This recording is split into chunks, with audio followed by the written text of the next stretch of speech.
जय गणपति सद्गुण सदन कविवर बदन कृपाल विघ्नहरण मंगलकरण जय जय गिरिजा लाल। प्रथम पूज्य श्री गणेश जी को विशेष रूप से दूर्बा अर्पित की जाती है। दूर्बा एक प्रकार की घास है। ऐसा माना जाता है कि गजानन को दूर्बा चढ़ाने से उनकी विशेष कृपा प्राप्त होती है और घर में रिद्धि सिद्धि का वास होता है। बुधवार के दिन भगवान गणेश जी को दूर्बा अर्पित करने से वे बहुत प्रसन्न होते हैं। बिना दूर्बा के भगवान गणेश की पूजा अधूरी मानी जाती है। सनातन धर्म में बुधवार का दिन देवताओं में प्रथम पूज्य भगवान श्री गणेश को समर्पित है। श्री गणेश जी को दूर्बा अत्यंत प्रिय है।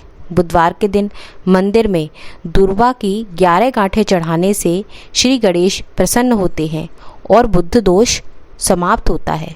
लेकिन गणेश जी दूर्बा से इतने प्रसन्न क्यों होते हैं, इसके पीछे एक पौराणिक कथा है।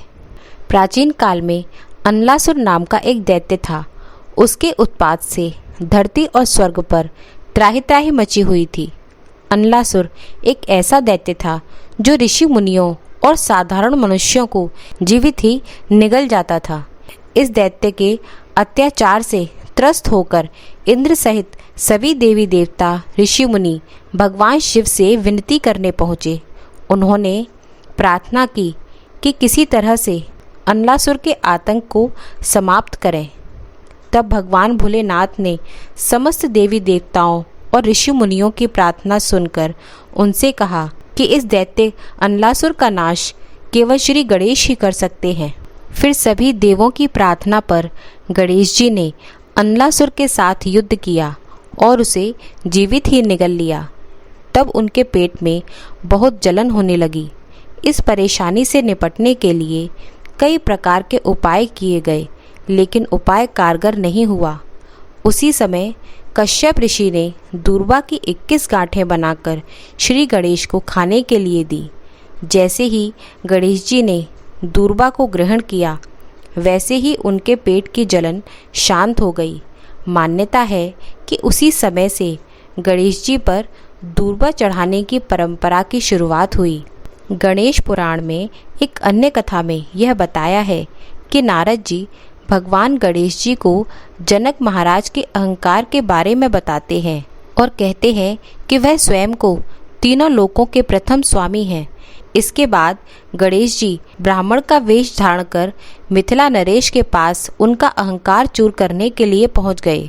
तब गणेश जी जो ब्राह्मण के रूप में थे, उन्होंने कहा कि वह राजा की महिमा सुनकर इस नगर में पहुँचे हैं और बहुत दिनों से भूखे हैं। तब जनक महाराज मिथिला नरेश ने अपने सेवादारों से ब्राह्मण देवता को भोजन कराने के लिए कहा।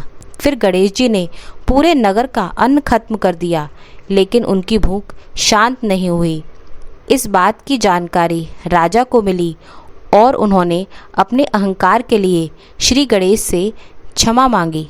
तभी ब्राह्मण रूप में ही गणेश जी एक गरीब ब्राह्मण जिसका नाम त्रिशरस था, उसके घर पहुँचे, जहाँ पर उनको भोजन कराने से पहले ब्राह्मण त्रिशरस की पत्नी विरोचना ने गणेश जी को दूर्बा घास दिया था, जिसे खाते ही भगवान गणेश की भूख शांत हो गई थी और वह पूरी तरह प्रसन्न हो गए थे।